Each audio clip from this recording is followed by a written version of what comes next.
Hi, I'm Teresa Davidson, of course, and I'm going to be reading an excerpt of Song of Myself by Walt Whitman.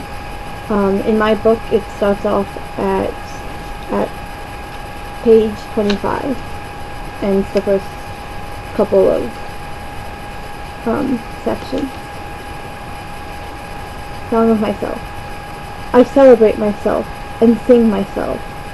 And what I assume, you shall assume. For every atom belonging to me, as good belongs to you. I loaf and invite my soul. I lean and loaf at my ease, observing a sphere of summer grass. My tongue, every atom of my blood, formed from this soil, this air. Born here of parents, born here from parents the same, and their parents the same. I, now 37 years old, in perfect health begin, hoping to cease, not till death.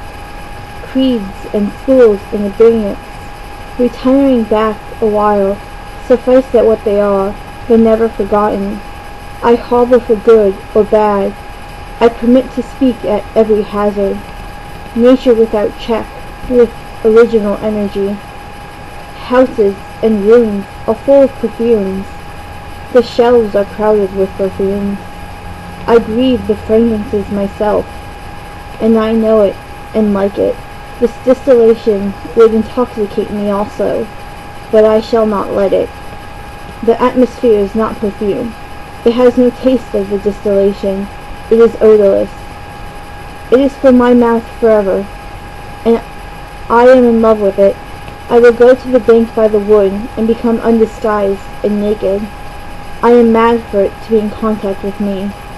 The smoke of my own breath, echoes, ripples, buzzed whispers, love root, silk thread, crouch and vine, my respiration and inspiration, the beating of my heart, the passing of blood and air through my lungs, the sniff of green leaves and dry leaves, and of the shore, the dark-colored sea rocks, and of hay in the barn, the sound of the belched woods of my voice loose in the eddies of the wind, a few light kisses, a few embraces, reaching around the arms, the play of shine and shade on the trees as the supple boughs wag, the delight alone or in the rush of the street, and along the fields and hillsides, the feeling of health, the full noon trill, the song of me, rising from bed and meeting the sun.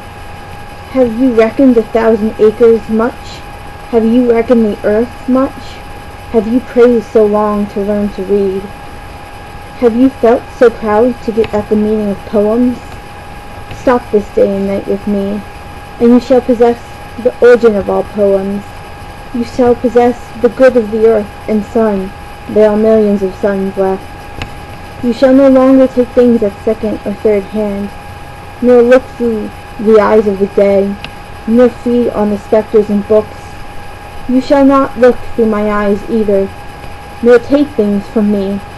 You shall listen to all sides, and filter them for yourself. I have heard what the talkers were talking, and the talk of the beginning and the end, but I do not talk of the beginning or the end. There was never any more inception than there is now, nor any more youth or age than there is now, and will never be any more perfection than there is now, nor any more heaven or hell than there is now. Urge and urge and urge, always the urge of the world. Out of the dimmest opposite equals advance, always substance and increase. Always sex, always a knit of identity, always distinction, always a breed of life. To elaborate is to no avail.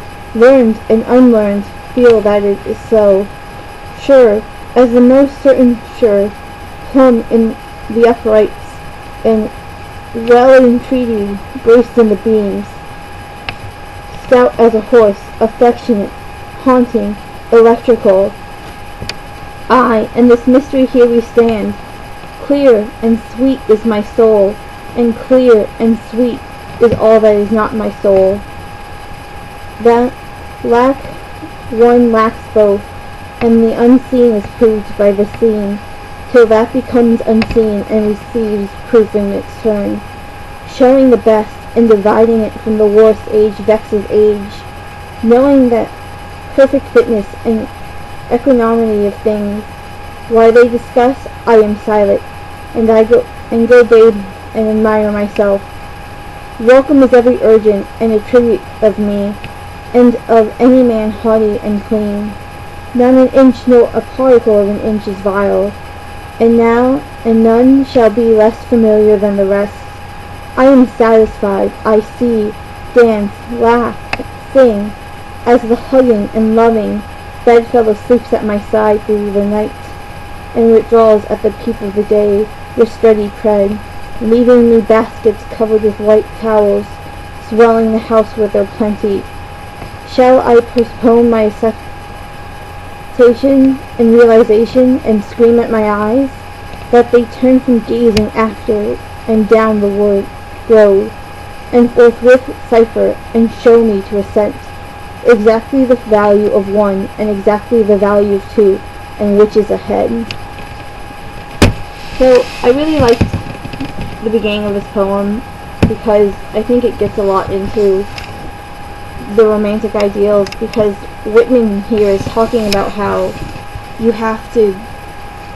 is totally giving himself up to nature, and through nature is discovering himself. He talks about how he's inviting his soul, and I really like that idea, because by inviting his soul, he's truly accepting the truth that he can learn through nature. Nature becomes his way to really become who he is, to know and to learn, rather than through high-end education like a lot of other poets or romantics of the time period. He's a working man who is literally inviting the world around him to be his education. I like that he does invite his soul, because it is the unseen, the thing that we can't physically touch or feel or truly know until we truly accept it. Like the romantics say, you have to accept the truth, especially through nature. And I think it's interesting that he's celebrating himself, because it's the way he uses I. It's a universal I that includes the ability for all people to truly accept nature, and not just people like Emerson who are well educated or given all these opportunities that a lot of people don't have. Walt Whitman is talking as the average man who truly learns through his experiences, walking, and his moments where he sits down in nature and truly observes what's around him. So it's this universal I that makes such a huge impact to me as a reader, because it's nice to know that people can be so involved in nature in these moments and truly know themselves and truly know what nature has to offer them, which for Walt Whitman is the romantic ideology of the truth, and which then he then identifies as his soul. Section 2 with the perfumes I found really interesting, because the symbols, they become symbols of other individual selves, but once he's outside the home, there's one perfume he truly accepts. It's the universal identity that he wants to adapt, the soul he's been speaking of. He's singing the song because it's what he wants, what he feels that truly matters to him. I like section 2 a lot, because it's the self asserting his identity, And in this moment, it's where he truly accepts nature, because he declares this identity of him totally separate from civilization, and instead reinserts its closeness to nature, and in turn the universal self that he has been seeking. And I love the way he talks about all his senses as these methods to the truth, all of these small things that we may take for granted, like his five senses. He tastes and he hears and he smells and he touches and he sees. All of these things that we take for granted, it's his way of knowing the truth and experiencing nature. And in turning through these experiences with nature, he is given the chance to truly feel and partake in the truth that he is seeking. He is given these opportunities to learn so much more than what you could learn in a textbook through formal education, which he doesn't have as a working man. He takes these small everyday things and he learns so much. And these experiences, these small things that he adores, that he as a person has access to, he invites others to him, but he makes it a point that he's saying there's one truth, but once you access it, it's not you accessing my knowledge, it's you accessing the universal knowledge. That it belongs to all of us as humans who are willing to seek the truth. And in some ways, it will always belong to him, because we all come from different ways of seeing the truth.